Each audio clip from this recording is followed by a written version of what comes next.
वो बरसात की तूफानी रात थी। पूरी रात बादल ऐसे गरजे थे कि लगता था जैसे आज नदी पूरे गांव को लील लेगी। उसी बारिश के और तूफान के बीच अचानक भुवन के दरवाजे पर कोई गाड़ी रुकी और फिर दरवाजे पर जोरदार दस्तक होने लगती है। भुवन सक पकाकर दरवाजा खोलता है तो सामने एक शहरी बाबू को खड़े पाता है। भुवन आप ही हैं? हम कोलकाता से आए हैं, एसडीएम हैं, आज ही तबादला हुआ है। सामने खड़े अफसर को देख तकरीबन 57-58 की उम्र के झुर्रीदार चेहरे वाले भुवन बाबू ने हाँ में गर्दन हिलाई और हाथ जोड़कर उन्हें नमस्कार किया। साहब, सरकारी चिट्ठी मिली थी लेकिन अभी तो बहुत रात हो गई है। अब बारिश का मौसम है, इस समय जाना शायद सही नहीं होगा। अब मैं अगर सवेरे चलूं तो? बाहर गाड़ी में परिवार साथ है, अभी इतनी रात में कहाँ जाएंगे हम लोग? आपके लिए सरकारी बंगला तैयार करा दिया है साहब, आज ठीक समझे तो रात यहीं पे बिताए, नहीं तो जैसा आप कहें।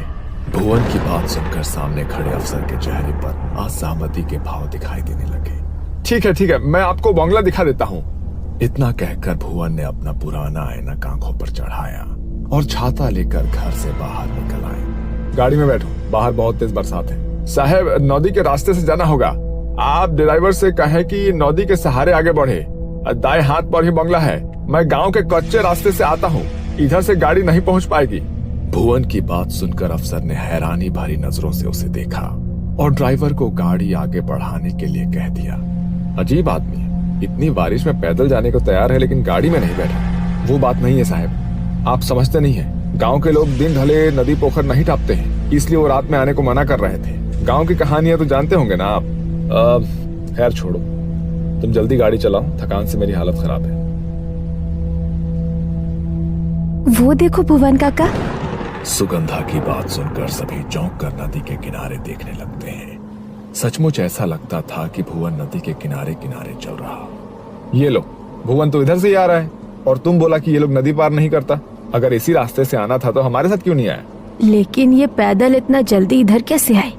तपन ने फिर से गाड़ी से बाहर की ओर झांका, लेकिन इस बार बारिश की तेज रफ्तार और गाड़ी की स्पीड के कारण उसे स्पष्ट कुछ नजर नहीं आया। कुछ ही देर में वो लोग एक सरकारी बंगले के सामने खड़े हुए थे। तभी पीछे के रास्ते से छाता लिए भुवन भी वहां आ जाता है। भुवन ने बंगले का ताला खोला और तपन बाबू उनकी पत्नी और बेटी को बंगला दिखाकर